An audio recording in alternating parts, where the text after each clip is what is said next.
Et comment tu fais la différence entre une peur qui t'appartient et une peur qui ne t'appartient pas? Ah, ça, c'est une question qui est très importante. Une peur qui t'appartient versus une peur qui t'appartient pas. La peur qui t'appartient pas, en général, elle vient de ce qu'on appelle les loyautés familiales invisibles. D'accord? Ce sont des héritages transgénérationnels. Il faut bien les comprendre. Ça vient de tes lignées familiales, de la même manière que tu peux hériter de la belle chevelure de ta grand-mère. Tu vas hériter éventuellement du caractère de ton grand-père, mais tu vas hériter aussi de leur trauma, de leur schéma répétitif. OK? Et une peur qui t'appartient, alors de manière pragmatique, en général, la première des choses, c'est que tu peux l'expliquer. Elle a une logique. Elle trouve son origine quelque part. Ça peut être dans ta propre histoire, dans ton propre vécu, un propre traumatisme, par exemple, que tu vas expliquer. Par exemple, tu as failli te noyer quand tu étais petite, maintenant tu as la trouille quand tu rentres dans une piscine ou dans la mer. Ça, c'est clair, net et précis, ça t'appartient. Et en général, quand tu vas te retrouver en contact avec un événement déclencheur de ta propre peur, tu vas la sentir, elle va monter d'un seul coup. OK? Elle est soudaine en général. Par contre, une peur qui t'appartient pas et qui vient de tes lignées familiales, qui est transgénérationnelle, et d'ailleurs, on le voit bien au niveau de l'ADN, aujourd'hui, c'est prouvé scientifiquement, hein, il y a énormément de papiers qui ont été écrits sur ça, il y a des marqueurs très nets qui montrent les traumas hérités par les lignées familiales qui viennent s'inscrire sur l'ADN de la personne. D'accord? La peur qui t'appartient pas, en fait, elle va être beaucoup plus sournoise. Parce que, en fait, l'événement déclencheur, tu ne le connais pas, il ne t'appartient pas. Il appartient à l'histoire de ta famille, ok, ou à l'histoire de ta société. On a des traumatismes qui sont même au niveau des cultures, hein, d'accord.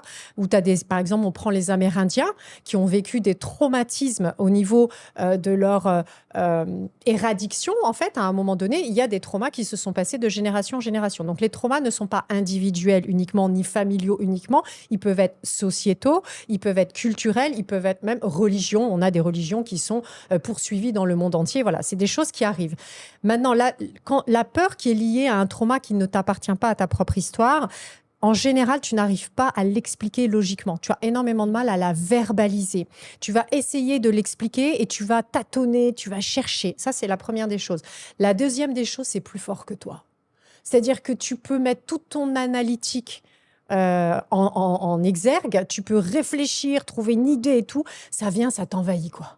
Tu sais pas pourquoi, mais tu as la trouille, tu as un truc qui vient et c'est plus fort que toi. Quand c'est plus fort que toi, généralement, ça vient pas de ton histoire, ça vient de l'histoire de quelqu'un d'autre, ok? Et la troisième chose, c'est que elle est un peu sournoise, comme je disais tout à l'heure. C'est-à-dire qu'elle va se mettre en place progressivement. Elle va arriver comme une anxiété qui monte. Par exemple, le manque d'argent. Ça, c'est un truc qui est très classique dans nos sociétés où l'argent est devenu omniprésent, omnipotent, où tout est question d'argent, d'accord, et de pouvoir. Mais l'un ne va pas sans l'autre aujourd'hui.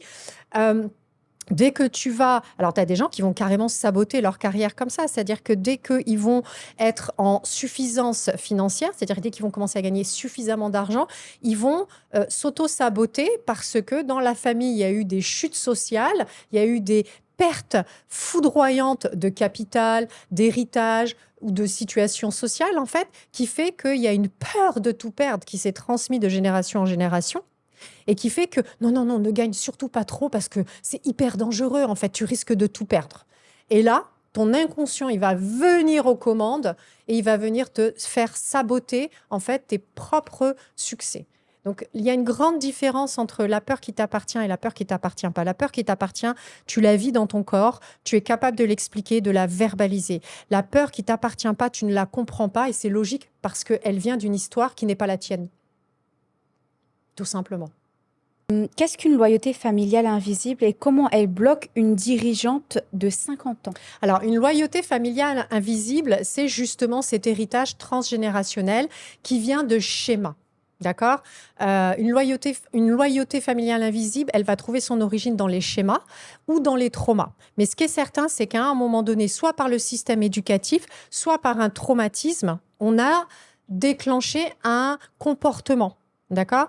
Par exemple, système éducatif, on t'a expliqué que pour réussir, il faut travailler comme un crevard, quoi. Il faut travailler à la sueur de son front, il faut travailler 12 heures par jour. Ça vient du système éducatif. On t'a appris ça depuis que tu es toute petite. Tu as vécu avec ça. Toi, tu sais pas ce que c'est l'argent facile. Tu sais pas ce que c'est de réussir en claquant des doigts. Pour toi, il faut bosser, quoi. Tu vois, il faut y aller. Donc ça, c'est, par exemple, une loyauté familiale invisible qui vient de ton système éducatif qui est quand même très consciente. Tu l'appliques et tu sais que tu l'appliques, tu vois. Là où elle est beaucoup plus vicieuse, c'est quand elle vient de ton subconscient. Ça va être un schéma répétitif qui est venu, encore une fois, de tes lignées familiales, que tu répètes de génération en génération. Par exemple, les hommes sont tous méchants. Parce que depuis des générations, pour diverses raisons, il y a énormément de divorces. D'accord? Et que les divorces se passent mal. Et qu'il y a un comportement féminin vis-à-vis du comportement masculin qui se met en soumission. Et donc, on décide que le masculin est méchant. Voilà. Il est maltraitant, par exemple. OK? Tu vas naturellement émettre une réserve très forte vis-à-vis du masculin. Et comment ça va se produire dans ton environnement professionnel? À 50 ans, ce qui s'est passé, c'est que ça fait juste 5 décennies que tu reproduis ces schémas. Qu'ils soient originels de ton système éducatif, ou qu'ils viennent d'un trauma qui est venu par tes lignées, d'accord? Ils se répètent. Ils se répètent, ils se répètent à chaque fois. OK? Donc, toi, c'est devenu du ciment, c'est devenu du béton, c'est intégré dans ton alchimie, dans ton énergie. Pour toi, c'est quelque chose qui est très solide. Et moi, à 50 ans, qui décide de changer de vie, je décide de casser ce qui est extrêmement solide. Donc, ça va créer un blocage dans ton environnement professionnel, potentiellement, ou alors dans ton environnement personnel.